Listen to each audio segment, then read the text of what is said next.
नमस्कार। आज अपन यूक्लिड विभाजन प्रमेयिका का यानी कि प्रश्नावली दो का जो पहला ही भाग है वो यूक्लिड विभाजन प्रमेयिका पर आधारित है। यूक्लिड विभाजन प्रमेयिका क्या है? आपको कोई दो संख्या दी है a और b। यदि a बड़ी है और b छोटी है तो a में इस b का भाग देने पर भागफल q और शेषफल r प्राप्त होते हैं। तो इनको लिखने का जो तरीका है a बराबर बी क्यू प्लस r, जहां r is less than b and greater equal 0। ये जो पार्ट है यही यूक्लिड विभाजन प्रमेयिका का एक भाग है। इसके अनुसार आपको a और b के स्थान पर यदि कोई संख्या लेते हैं, जैसे 17 और 3, तो यहाँ 17 है वो बड़ी है और 3 छोटा है। इस 17 में 3 का भाग देने पर 3 पंजे 15 और शेषफल में 2 प्राप्त होता है। जो शेषफल है 2, ये भागफल है, ये शेषफल है, इसे अपन भाज्य कहते हैं और ये भाजक है। इसको जमाने की जो क्रिया है भाज्य बराबर भाजक गुणा भागफल प्लस शेषफल। 17 यहाँ भाजक है, 17 यहाँ भाज्य है, 3 भाजक है, 5 भागफल है और 2 शेषफल है। ये जो संख्याओं को जमाने का तरीका है ये यूक्लिड विभाजन प्रमेयिका का है। यहाँ पर देखिए जो r है यानी कि 2 है, r है वो 2 है, यानी कि 2 का मान किससे छोटा है? इस भाजक से अर्थात 3 से। हमेशा ही शेषफल में ऐसी संख्या प्राप्त होगी जो इस भाजक से छोटी होगी या फिर वो 0 होगी। जैसे कि r का मान b से लेस देन होगा यानी कि छोटा होगा, और r का मान या तो 0 के बराबर होगा या 0 से बड़ा होगा। अभी यहाँ पर आपको एक प्रश्न दिया है 81 और 237 का महत्तम समापवर्तक HCF यूक्लिड विभाजन प्रमेयिका की प्रयोग विधि से ज्ञात कीजिए। अब चूंकि अपन यूक्लिड विभाजन प्रमेयिका का उपयोग करने वाले हैं, लेकिन इससे पहले अपन को ये समझना है HCF क्या है, यानी कि हाईएस्ट कॉमन फैक्टर। इसका मतलब है हाईएस्ट कॉमन फैक्टर। दोनों चारों पांचों जितनी भी संख्या दे रखी होती हैं उन सभी संख्याओं में से कॉमन संख्या और उनका हाईएस्ट फैक्टर अर्थात उनमें अधिकतम घात ये लेना है। जैसे आपको यहाँ पर दो संख्या दी हैं 180 और 72। 180 के फैक्टर हैं 2 की पावर 2 इंटू 3 की पावर 2 इंटू 5 की पावर 1, और 72 2 की पावर 3 इंटू 3 की पावर 2। अब आपको इन दोनों में से ये चेक करना है कि इसका हाईएस्ट कॉमन फैक्टर यानी कि HCF क्या है। तो यहाँ पर कॉमन संख्या 2 है, इन दोनों में कॉमन संख्या 3 है, लेकिन इनमें कॉमन फैक्टर क्या है, यानी कि इनकी जो फैक्टर हैं उनमें घात है वो भी कॉमन आनी चाहिए। यानी कि इसमें 2 घात है, इसमें 2 घात है तो आएगा। अब इसमें कॉमन कौन सी घात हुई, क्योंकि 2 की घात जो 3 है इसमें 2 की घात 2 भी आ सकती है। 2 की घात 2 इंटू 2 की घात 1 मिलकर कितनी होगी 2 की घात 3, तो इसलिए 2 की घात 2। इसका जो फैक्टर होगा 36, अर्थात इसका जो HCF है वो 36 आ जाएगा। परंतु ये अपनी गुणनखंड विधि है, गुणनखंड विधि से फैक्टर निकालना, लेकिन अपन को यूक्लिड विभाजन प्रमेय के उपयोग से HCF ज्ञात करना है। तो यहाँ पर 81 और 273 को यूक्लिड विभाजन प्रमेय से करने के लिए सबसे पहले इनमें से आपको बड़ी संख्या छांटनी है। 273 इज ग्रेटर देन 81, अर्थात 273 बड़ी है और 81 छोटा है। तो यहाँ पर अपन यूक्लिड विभाजन प्रमेयिका के प्रयोग से, आपको अक्सर बच्चे पेपरों में ये नहीं लिखते हर बार बताने के बावजूद, लेकिन आपको ये लिखना है। ये यूक्लिड विभाजन प्रमेयिका का कथन है, इसको आपको अवश्य लिखना है। इसको लिखने के पश्चात आपको यहाँ पर ये जो बड़ी संख्या है 273, इस 273 में 81 का भाग देना है। इस 273 में का भाग 2 बार जाता है, 162। शेषफल कितने बचते हैं? वो संख्या 237 थी, मैं 273 भूल गया। तो इस 237 में अपन 81 का भाग कितनी बार जाएगा? 2 बार, और शेषफल बचेंगे 75। अब अपन को यहाँ पर इन संख्याओं को जमाना है। चूंकि ये संख्या क्या थी? भाज्य थी। भाज्य को क्या माना अपन ने? ए माना। तो इसको 237 को यहाँ लिखना। अब यहाँ पे 81 इकाई का काम करेगा भाजक का, अर्थात बी का। बी का मान कितना है यहाँ? 81। कितनी बार भाग गया? भागफल 2 बार, और शेषफल कितने बच गए? 75। यानी कि आर जो शेषफल है वो 75 है, लेकिन वो 0 के बराबर नहीं है। यह क्रिया जब तक करनी है जब तक शेषफल में 0 नहीं प्राप्त हो जाए।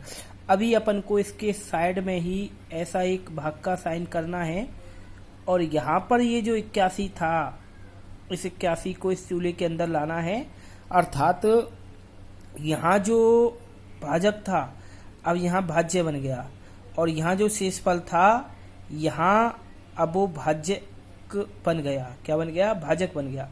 और ये भाग कितनी बार जाएगा? 1 बार। शेषफल में 75, और कितने बचे? यानी कि 75, 81 में 75 का भाग 1 बार गया। शेषफल में कितने बच गए? 6। अब संख्या चूंकि 81 है, इकाई का काम करेगी, ए का काम करेगी। तो यहाँ पर 81, 75 यहाँ पर बी का काम करेंगे। भागफल कितना है? 1, और शेषफल कितना है? यहाँ पर 6 शेषफल है। आर का मान 6 है, परंतु वो 0 के बराबर नहीं है, तो क्रिया फिर दोबारा होगी। जब तक 0 नहीं प्राप्त हो जाता जब तक भाग देना है। अब यहाँ 75 को खा ले आएंगे इसके स्थान पर, तो ये कितनी बार जाएगा? 12 बार। 12 6 72। शेषफल में कितना बच जाएगा? 3। अभी चूंकि शेषफल 0 नहीं बचा, तो क्रिया एक बार दोबारा और होगी। अब 75 इकाई का काम करेगा, ए का काम करेगा। 6 इकाई का काम करेगा, बी का काम करेगा। भागफल 12 और शेषफल 3, यानी आर का मान 3 है, जो 0 के बराबर नहीं है। अब अगली जो संख्या है 6, उसको इधर उतारेंगे। 3 का भाग कितनी बार जाता है? 6 में 2 बार। 3 दूनी 6। शेषफल कितना हो गया? 0। अर्थात जैसे ही शेषफल 0 आ गया तो भाग की क्रिया खत्म। लेकिन इसको अपन को जमाना है, इस संख्या को अपन को जमाना है। तो ए इकाई का काम करेगा यहाँ 6 का। बी कितना हुआ? यहाँ 3। भागफल कितना हुआ? 2, और शेषफल कितना हुआ? 0। आर बराबर क्या आ गया यहाँ पर? 0। तो जो HCF है, ये वाला जो मान है 3, यानी कि अंतिम संख्या का, अंतिम स्टेप का जो भाजक है वो यहाँ HCF कहलाएगा। तो अर्थात HCF का अर्थ होता है कि दी गई दोनों संख्याओं को विभाजित करने वाला बड़े से बड़ा धनात्मक पूर्णांक। HCF की परिभाषा है दी गई सभी संख्याओं को विभाजित करने वाला बड़े से बड़ा धनात्मक पूर्णांक उन सभी संख्याओं का महत्तम समापवर्तक कहलाता है। आपकी बुक के अनुसार दी गई संख्याओं का वह बड़े से बड़ा धनात्मक पूर्णांक जो सभी संख्याओं को विभाजित करता है वो इनका HCF कहलाता है, अर्थात हाईएस्ट कॉमन फैक्टर या महत्तम समापवर्तक। तो आपकी प्रश्नावली जो 2.1 है, इसके प्रश्न क्रमांक 4, ये 4 के सारे प्रश्न इसी पर आधारित हैं। तो आपको 4 के ये जो प्रश्न हैं, 6 प्रश्न, इनको करना है। अभी मैं आपको यहाँ पर 5वां प्रश्न समझाता हूँ। शुरू के जो प्रश्न हैं वो आपको आगे समझाऊंगा। अभी आपको यहाँ पर मैं 5वां प्रश्न समझाता हूँ।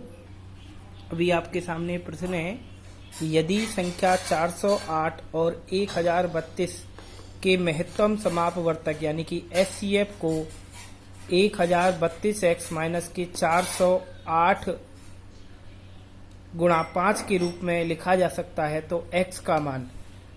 अब इस प्रश्न में ये नहीं कहा यूक्लिड विभाजन प्रमेय का, चूंकि ये प्रश्न इसी प्रश्नावली पर आधारित है। यदि ये बोर्ड की परीक्षा में आता है तो इसको कैसे भी कर सकते हैं, परंतु अभी यहाँ पर इसके एचसीएफ को अपन यूक्लिड विभाजन प्रमेय का से निकालेंगे। तो 408 और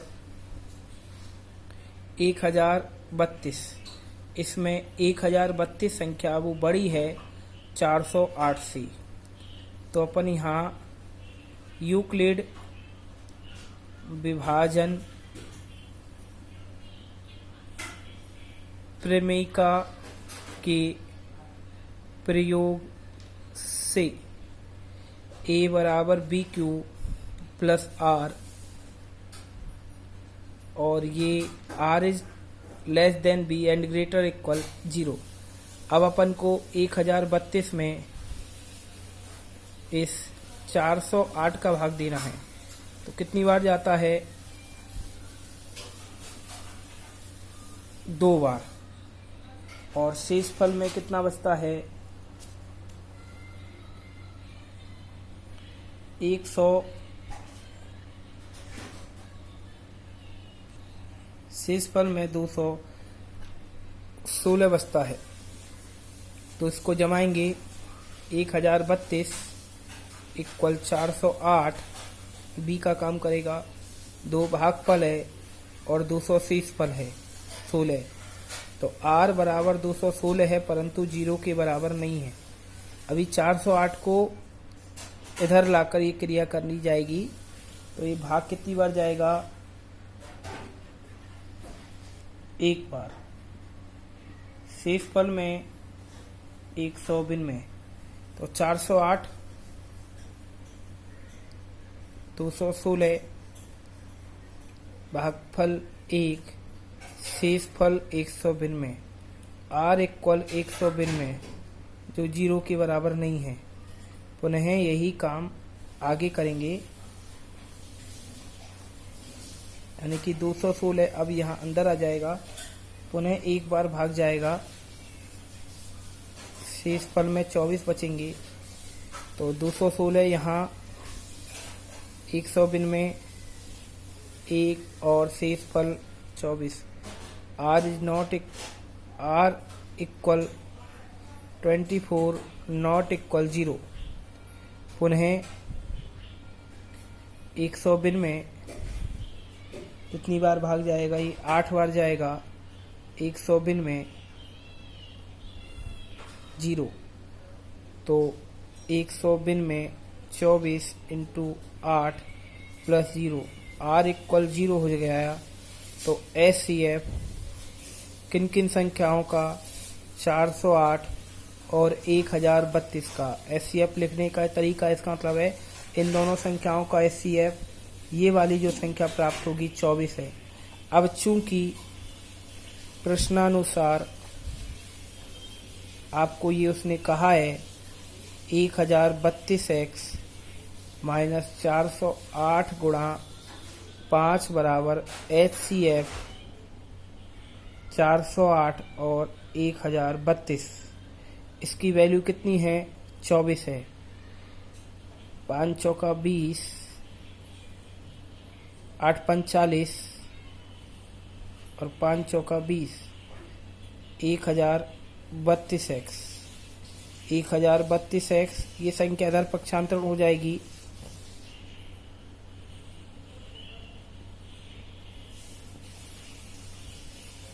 64 और x की वैल्यू निकालते समय 1032 का इसमें डिवाइड दिया तो ये संख्या 2 बार जाएगी। तो इस प्रकार इस प्रश्न का आपको HCF ज्ञात करना है। अभी ये जो विधि थी ये विधि लंबी नहीं है, HCF याद करने की विधि है। कई बार इसको इतना ही लिखते हैं लेकिन अपन को ये पूरा लिखना है, अभ्यास करना है। इसको गुणनखंड रूप से भी कर सकते हैं। आगे की प्रश्न वीडियो में मैं गुणनखंड विधि से LCM और HCF निकालना बताऊंगा। अभी इस प्रश्न को आपको अच्छी तरह देखना है।